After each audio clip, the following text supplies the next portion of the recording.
My wife and I are both Druids within the order of Bards, Ovates and Druids. And having lived in the south of England for all our lives, we suddenly decided we needed a change of scenery and a different way of living. And after a bit of deliberation, we decided to move to the west coast of Scotland, an area that I've known for many years. Just come and sit a while and listen to my story. It contains all sorts of synchronicities and coincidences, and maybe just a little bit of magic.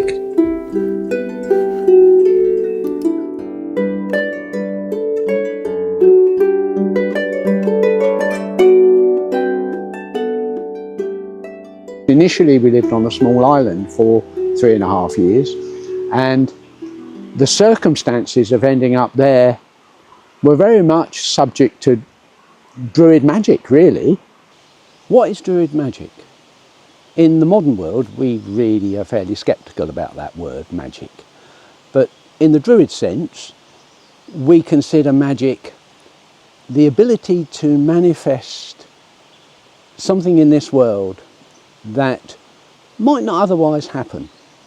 Now, I'm an awfully sceptical person, and as I tell you my tale, you will see how sceptical I am and how circumstance overrode that scepticism.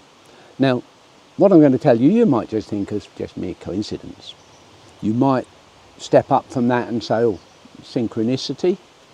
But for my part, I consider it's a magical act that has come into fruition.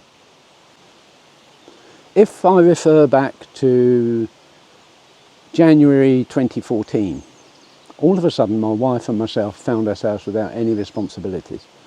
We had no children that were dependent on us and no one else. And one evening we were sitting at home in Hertfordshire, and I don't know quite what prompted the question, but my wife said, "Where would you like to live, John?" Now, I've never really felt at home in Hertfordshire, although I was born there. And I said, well, there's two places I'd like to live. One is New Zealand and the other one is Ardnamurchan. And Lynn's response was, well, I'm not going to New Zealand.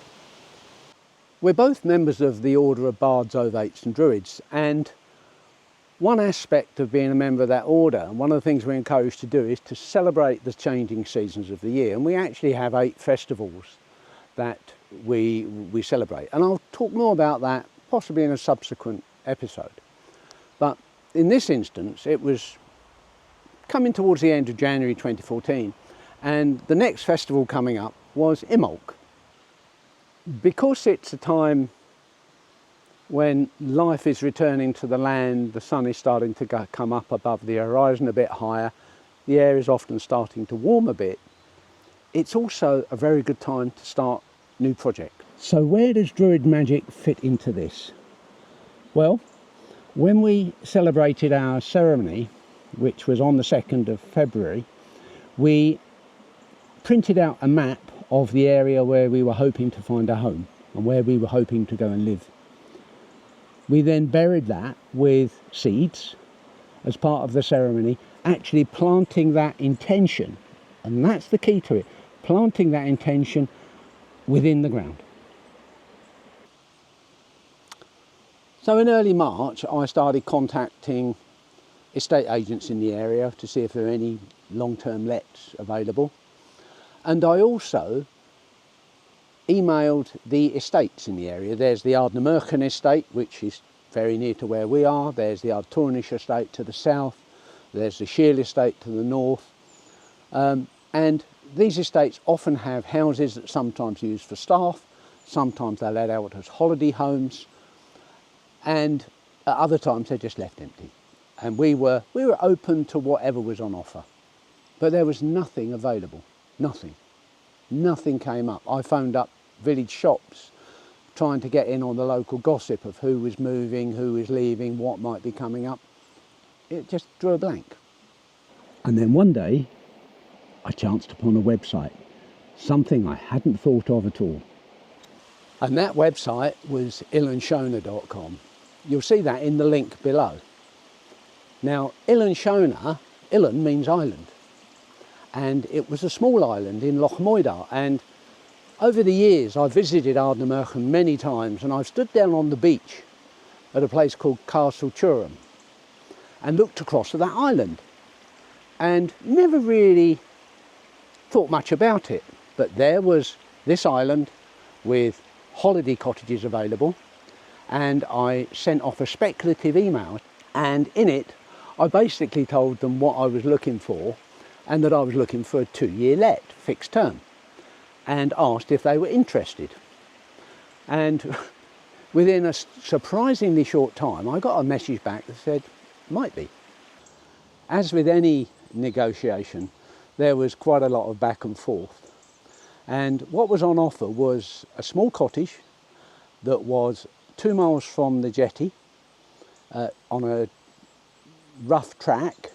It had no electricity, it had no means of communication, whether landline or mobile. It was heated by a solid fuel boiler. But before we were going to sign a quite expensive 2-year lease, we wanted to see the place. So towards the end of March, we headed north in our camper van. So by now, you're wondering, well, where's the Druid Magic coming into this? It's just luck. Well, when we reviewed the map that we'd buried, we found that Ilan was exactly in the centre of it. Coincidence? Luck? Maybe. But it gets more interesting as we go through this story. So it was the end of March, we're up in Scotland, we stayed overnight locally, and in the morning about 9 o'clock we went down to the jetty where we were to meet the island boat. And Paul, the manager, came across in the boat and we jumped in. And at that time we had a dear old dog called Mr. Sanchez, who was a Labrador cross. He'd never been in a boat, and that morning the weather was, to put it mildly, wild. The tops were being blown off the waves. It was really choppy crossing, and when our dear old dog got in the boat, he promptly spread-eagled himself on the ground and vomited, which was not the most auspicious start to a new venture. However, it got better. After a cup of coffee to warm up, we walked out to Shepherd's Cottage, which was the name of the building, with the manager Paul. And this is where my scepticism, because as I said earlier, I'm a sceptical person, I'm not easily convinced of things like magic. This is where my scepticism was somewhat overturned.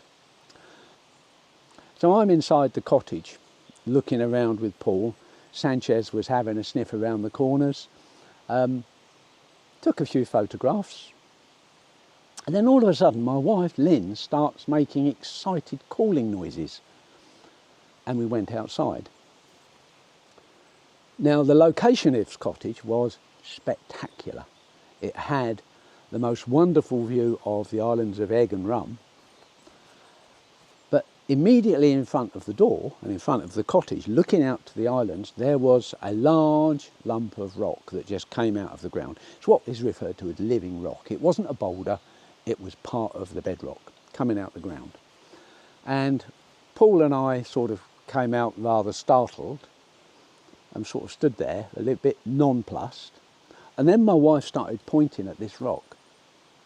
And on that rock were 2 initials and the date 1917. And those initials were my initials. They were JK.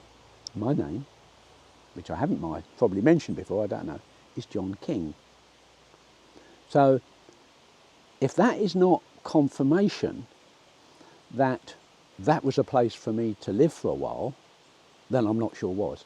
And that's what I call Druid magic. There was a process we went through to find the cottage itself, and then when we got there, something, I would call it spirit, said, this is the place for you. So later on I did some research, and those initials JK and the date 1917 referred to the nephew of someone who had lived in that cottage, and it was someone called John Kennedy, and he died in the First War. my wife and myself, we used to refer to it as the Sign at War Memorial. So after a lot of preparation and leaving our former home, we had gathered the necessary bits and pieces and we headed north, stayed overnight in a harricle, which is the local village. We had a camper van loaded completely with a boat and a sea kayak on the top. We also had a fairly large car full of the stuff we would need to move into what was essentially an unfurnished cottage and make a life there. So the day we moved in was the 14th of June 2014. We walked out to the cottage, and the staff on the island that worked there very kindly brought all our luggage out on a trailer towed by a quad bike, and then we were alone.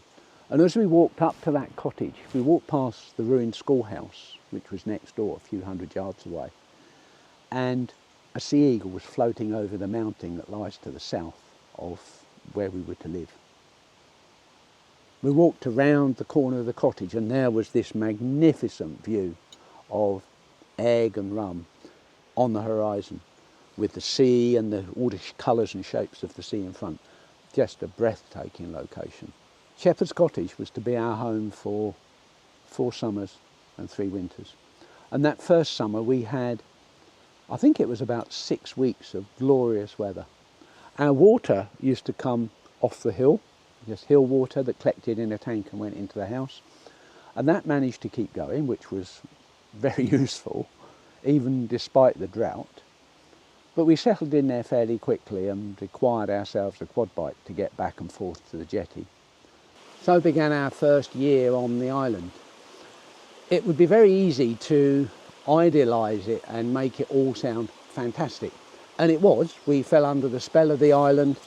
So it was a very physical life. And I wasn't a young man. I was 65 in the October of 2014. And each year we were there, I was bringing in between 2 and 3 tonnes of coal. I was bringing in 20 kilo gas cylinders, 2 at a time, plus all our shopping and anything else we needed. It had to be bought in. We used to leave the island maybe once a week, sometimes once a fortnight to do our basics. But it was incredibly fulfilling. It was such a wonderful place to live. So summer turned to autumn, autumn turned to winter, and we had our first Christmas there. We had snow, quite a lot of snow, and the temperature dipped down to -6, and it was an old stone cottage built in 17... No, it wasn't built in 17, it was built in 1873. So it wasn't the warmest of properties to live in. And in fact, the heating only extended to the main living room and the kitchen. There was no effective heating in the bathroom or the bedroom.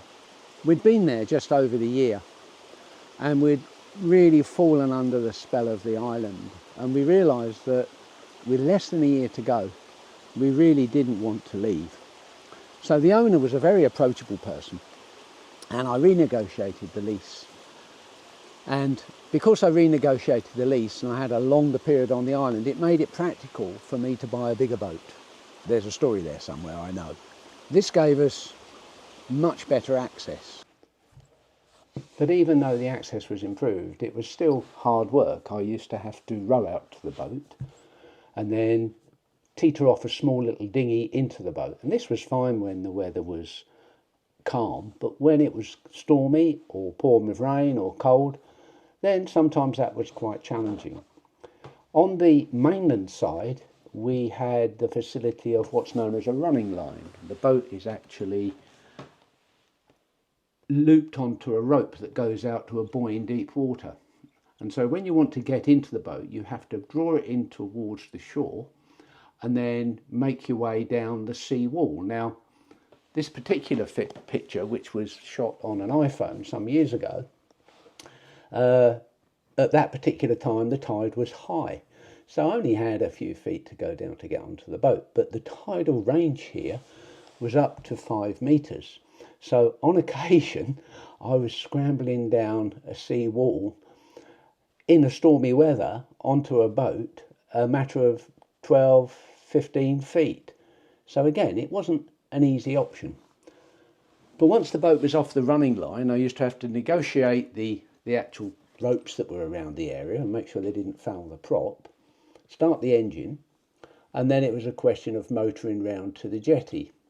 So as you can see, it was quite a palaver. But once I got to the jetty, I would load up my wife and the dog and any luggage. But the positive sides of having a boat was that we could explore the coastline. When the weather was nice, we would go out to the coast, we would find deserted little beaches and swim and picnic. It was wonderful. The other thing that was a constant series of questions is, what on earth do you do with your time out there? Because we didn't have television, we didn't have the internet, but it was fabulous. Obviously, as you've seen from my previous discussion, it was a fairly busy time. But the other side of it is the leisure time we filled up. I used to sit for literally hours in the window seat looking at the view and looking at the sea. It was just beautiful, and a beautiful way of just sitting quietly. But I did quite a lot of crafts, everything from making chairs, here are two of them, and to jewellery and leatherwork.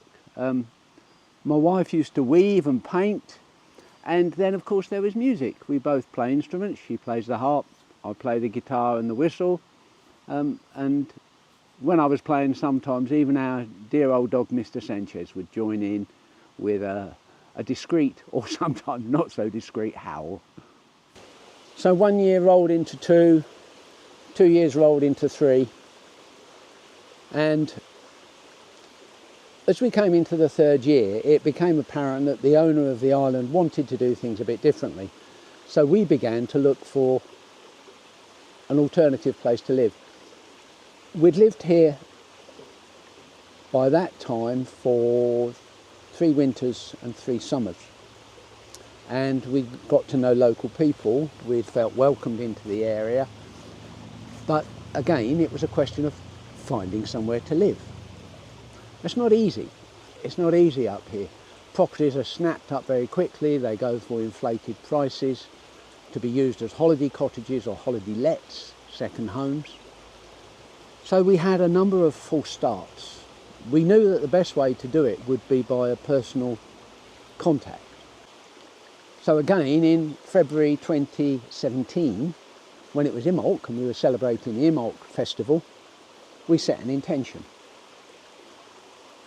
And we'd refined our intention. We wanted somewhere without neighbours, but with better access, where we didn't have to spend an hour getting into seafaring clothes, Wellington boots, unmooring boats, mooring boats, and all the paraphernalia that we'd had on the island. As much as we enjoyed it, it was hard work.